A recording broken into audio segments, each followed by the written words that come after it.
Even Papua New Guineans from the coast find life in the Highlands pretty wild.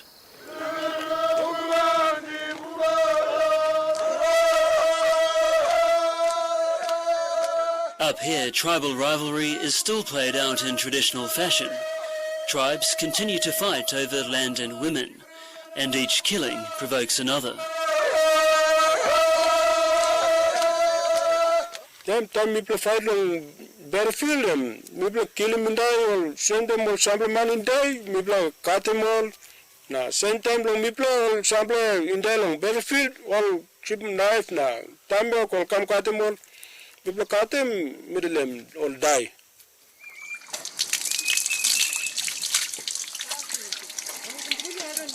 This small village in the Nobilia Valley in Western Highlands looks downright peaceful.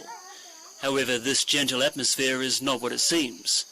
Preparations for war are being made.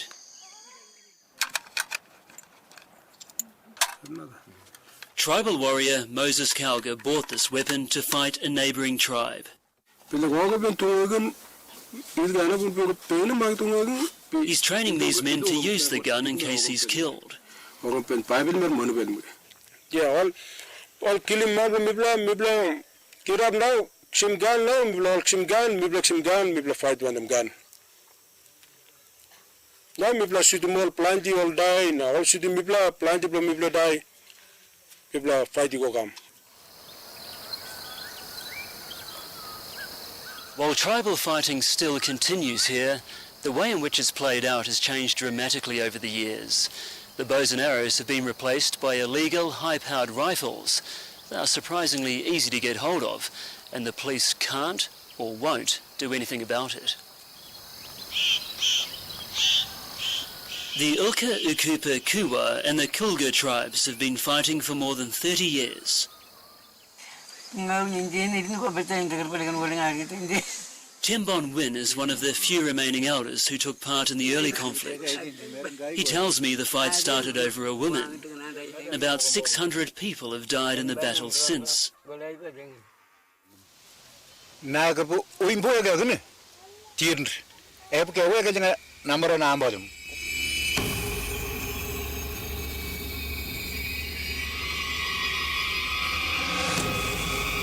Bows and arrows were the most feared weapons on the battlefield. Spears and clubs were also used. Back then, injury was more common than death. The introduction of homemade guns and modern-day weapons has changed that.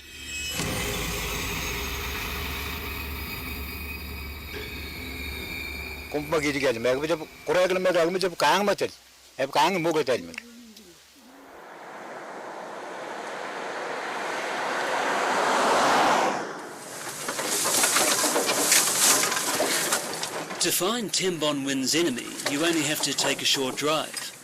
Just a kilometre of rolling valley separates the two tribes. These men lead me to their hiding place in the scrub. Many of them have lost relatives on the battlefield. Revenge drives them on, as young tribal leader Emmanuel Lass explains.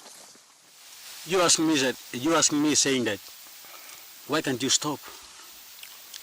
Well, I am one man, and I didn't lost one of my brothers. Then I'm free. But this fellow and this fellow, they can't make a decision. When they sleep, the apes of feelings and emotions. And, hey, if my brother, I must at least pay back. And then the enemies, they have the same kind of understanding. Same feeling, same experience. Exacting revenge varies from rape and murder to raising villages and killing pigs. Sometimes it's all-out war on a selected battlefield known as a fighting zone. In keeping with tradition, every few months the warring tribes agree to have a major fight day. Lately that's been happening here, right alongside this main highway, and right opposite the police station there. On the agreed day, hundreds of warriors will use this valley to stalk and shoot each other in a battle that could last several hours. You might ask why the police don't act. Well, they're outgunned. So much so The police shut the Nabilia Valley station down last year. Maria Cook is one of many locals feeling the full impact of the fight. She's one of 4 women recently widowed in this small village. Her husband was struck down by a bullet on the battlefield.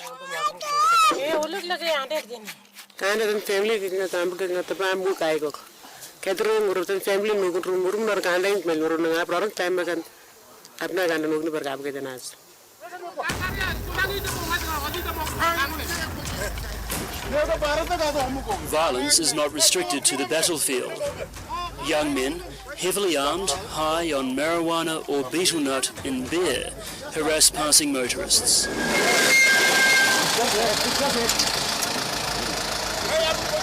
With our cameras there, this bus was let go. But travellers on this road are frequently robbed to buy more ammunition.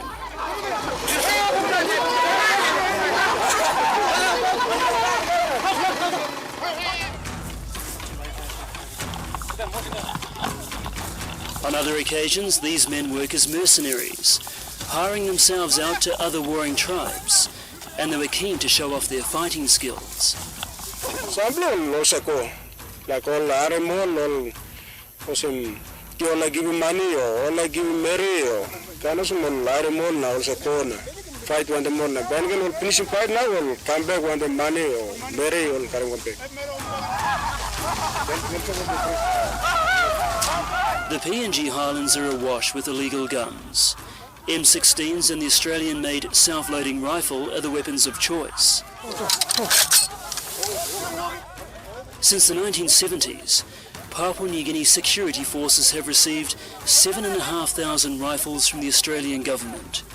A gun report commissioned 2 years ago found just over a third of the weapons were still in stock. Some had been stolen, and others sold by soldiers and police officers. I can say this on record that in terms of armory management, it's so pathetic.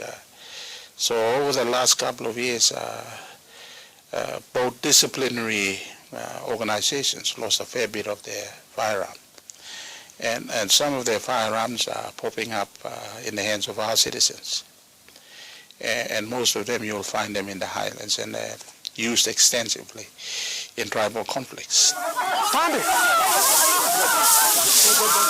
The government's gun report claims 5,500 guns are in the hands of tribal warriors and criminals. This appears to be a gross underestimate. With an average price tag of around $4,000, high-powered rifles should be well out of reach for the average Papua New Guinean. So where do they get the money? Well, the answer could be right here. Marijuana. It's blatantly grown out in the open here, and there's plenty of it. And locals tell me the drugs for guns trade is alive and well, especially between PNG and the top end of Australia. It's widely known that the border with Indonesia is porous, and the Torres Strait is wide open for drug runners who return to PNG with guns. Marijuana trade is a big issue in Papua New Guinea, like going in Jaya border, like Indonesia. The other one is from this western province to Thursday Island to the Cairns, and this is where the guns normally come. Warriors from both sides of this conflict told me the same thing. Illegal weapons are still being brought into PNG from Australia. Sample gun mibla se baim long Australia, like sample businessman mibla stop la poli baim na also give me kamantap salam kamantap na sample mibla se baim long daru na no karim sample one of my cigarette number karim go exchange on the mall na sim all gun no daru na but Australia mibla seksem.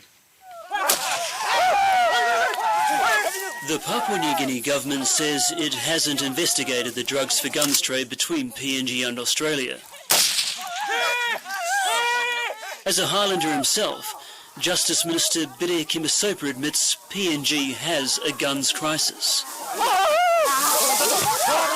The question that keeps popping up most of the time is how come we're getting firearm, which are not standard government procurement, standard government issue, and all of a sudden we're having some of these more sophisticated weapons in the hands of Papua New Guineans, and they're used extensively in tribal fights. Emmanuel Lass might have the answer. He claims some politicians are in fact in on the illegal guns trade. Well, the good people from government, they sell guns to us. This is Papua New Guinea. It's not Australia like you people are smart enough. But Papua New Guineans, even politicians and, some big shots like businessmen, and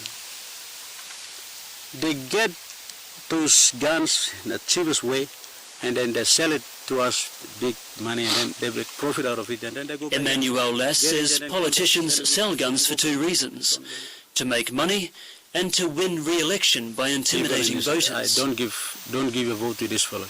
If you give a vote to this fellow, I'm gonna fucking bloody blow your head off. Something like this. These are some of the threats here in at least not probably not to the coast areas, but at least 5 islands provinces.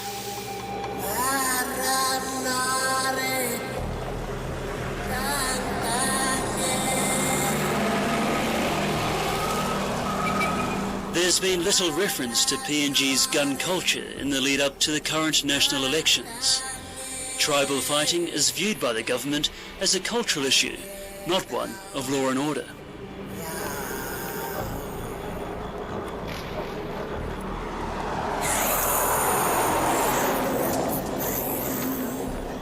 Yet the men from both tribes tell me they'll only stop fighting if the government intervenes. One of the valley's oldest warriors, Timbon Win, agrees.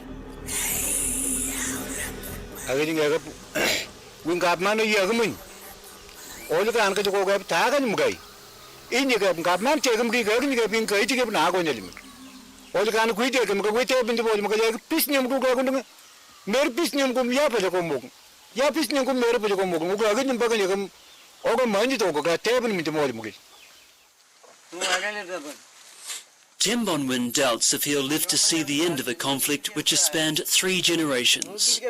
He prays it won't be the same for his sons and grandsons.